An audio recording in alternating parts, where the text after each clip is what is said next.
meron tayong pickup dito sa Bulihan, Plaridel, Bulacan po.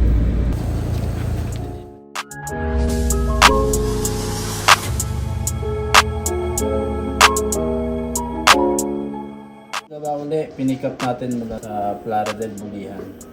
Kila sir po, sa may pabrika. Ang problema niya po yung nagpi-flicker siya. Yan. Nagdo-double image siya. Yan. Kukuha lang namin niya yun. Pinikap namin mula doon. Tapos di-deliver din namin pag mayari. Ganun po karamihan yung ginagawa natin.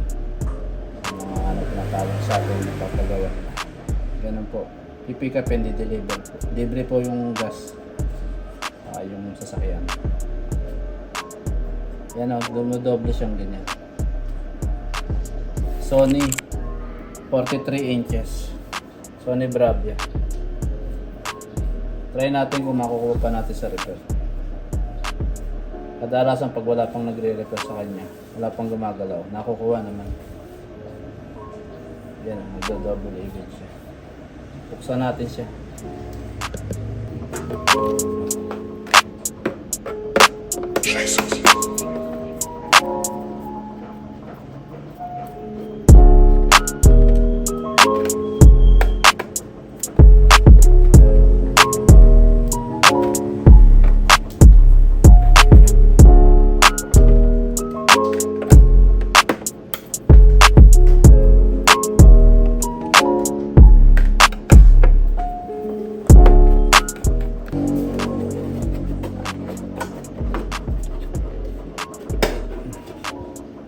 Yan po, natanggal na natin yung takip niya.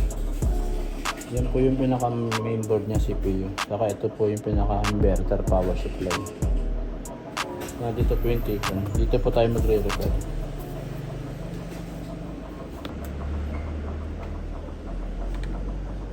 Dalawa po yung flux niya.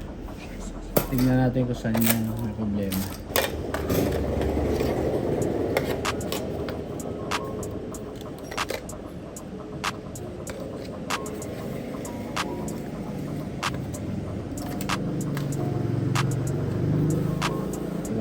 Tanggalin natin tong kabila muna. Tanggalin natin yung left. Tingnan natin kung ano yung magiging picture. Para makita natin kung saan yung may problema, left o ba right. Yan po. Nagtanggal tayo sa left side. Yan po yung naging picture mo. Bali yan po, meron pa siyang guhit dito. Tapos kulay puti dito. Dito naman black. Subukan natin sa kabila. Yung sa kabila. Kasi kinabit natin to. Tingnan natin yung picture ko, ano magiging problema. Ano magiging picture niya. Ito po, nag-black dito tapos puti din kaso wala siyang guhit. Wala siyang guhit dito. Kaya may problema niya po dito. Kasi nung inangat natin to, gumanda picture, walang guhit. Pero wala pa rin siyang image kasi nag-mute siya. Kailangan ng dalawang nakalagay para mag-pick.